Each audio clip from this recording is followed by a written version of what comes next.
I'm gonna show you a practical example of how I use clippers and why I love them so much, since I discovered this secret of the pros. So the clipper pretty much will, like the name suggests, it's clipping the audio but in a musical way.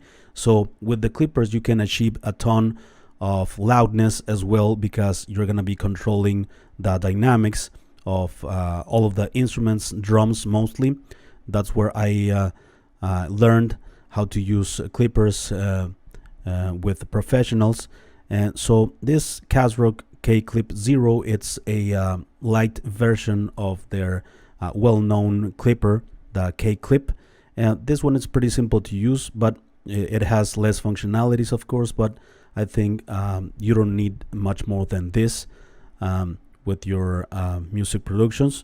So this one has an input and output, and a pretty cool thing that it has a link functionality. So you the moment you start to introduce this, also it gets gain compensated, all right, the output. And I think most plugins, or all of the plugins, should have this functionality these days. I hope in the future all of the plugins have this gain compensation, because you're not gonna base your decisions based on loudness, right? Because some plugins only make things louder and you don't know exactly the processing that's happening, and you make decisions based on the loudness and not in an objective way.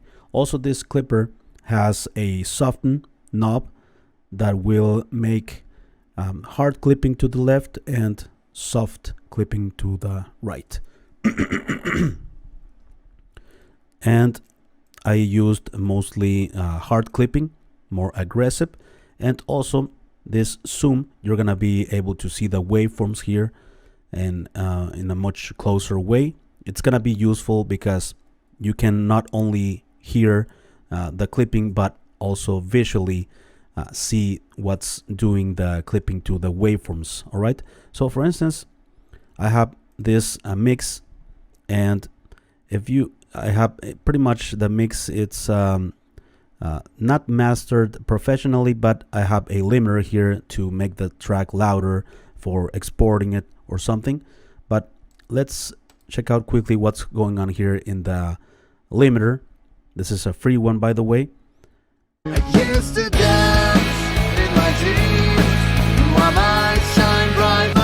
Right, so we have like 2 decibels peaks sometimes, and the drums are causing most of this reaction in the limiter.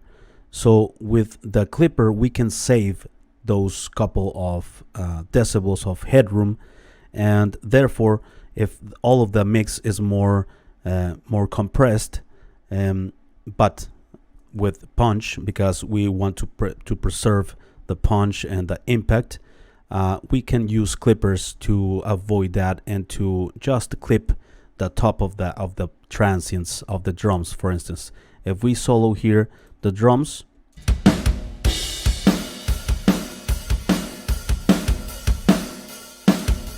probably the snare is the one that it's some peaks are louder than others, and which is completely normal, right? But let's use the clipper here on the master, for instance,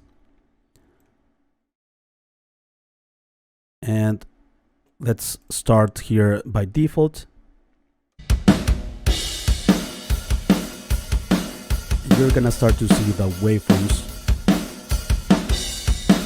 and you see these huge peaks, right? Those peaks, probably the snare is it's what's causing the limiter to react, and it will clamp down the whole mix just because of those peaks, right? So it's out of control, the dynamics, and with clippers we're gonna control more of that dynamic range. We're gonna reduce or clip those peaks.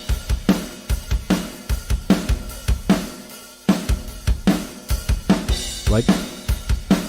So now you see the waveforms more uniform, right? More consistent, and we don't have huge peaks, spikes in audio that are gonna make the limiter react negatively.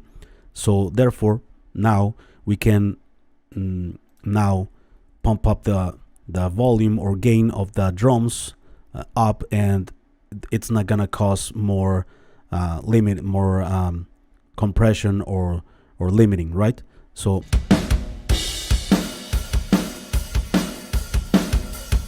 now if we have the full mix, Used to dance in my dreams. My light shine bright, my scars run deep.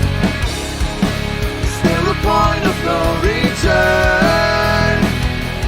Another face people made when they were okay, let's check out the drums solo.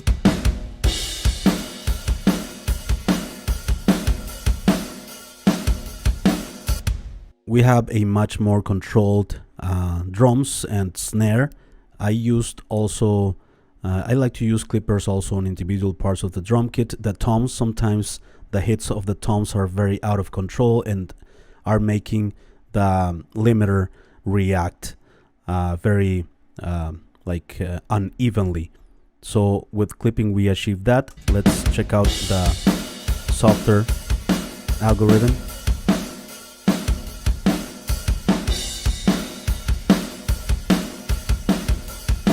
And we don't have a noticeable difference in volume, and that's a good thing, right? We are not changing the volume with this clipper.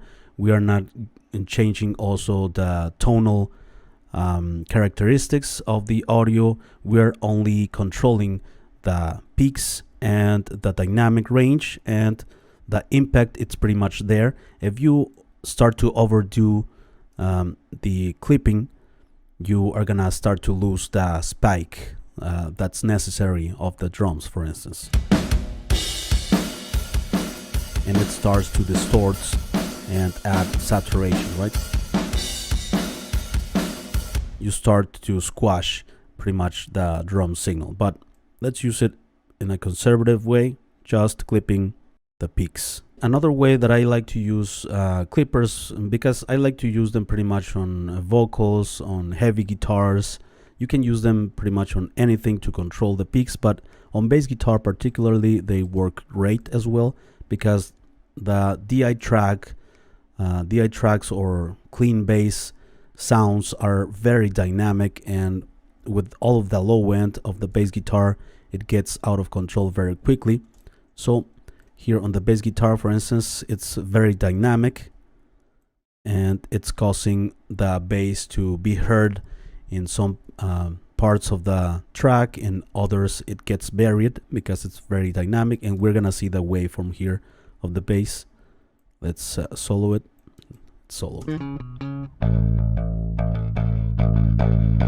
Right, and you even hear the bass like louder, quieter.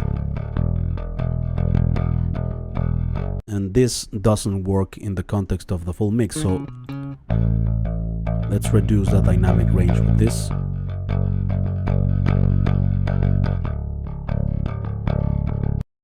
You could argue that you can use also compression, right?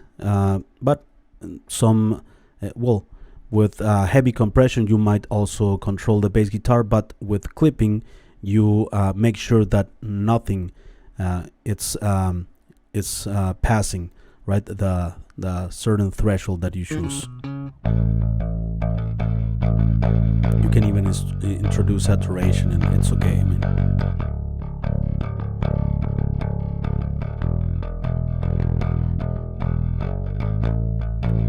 so now all of the bass notes are heard evenly, right?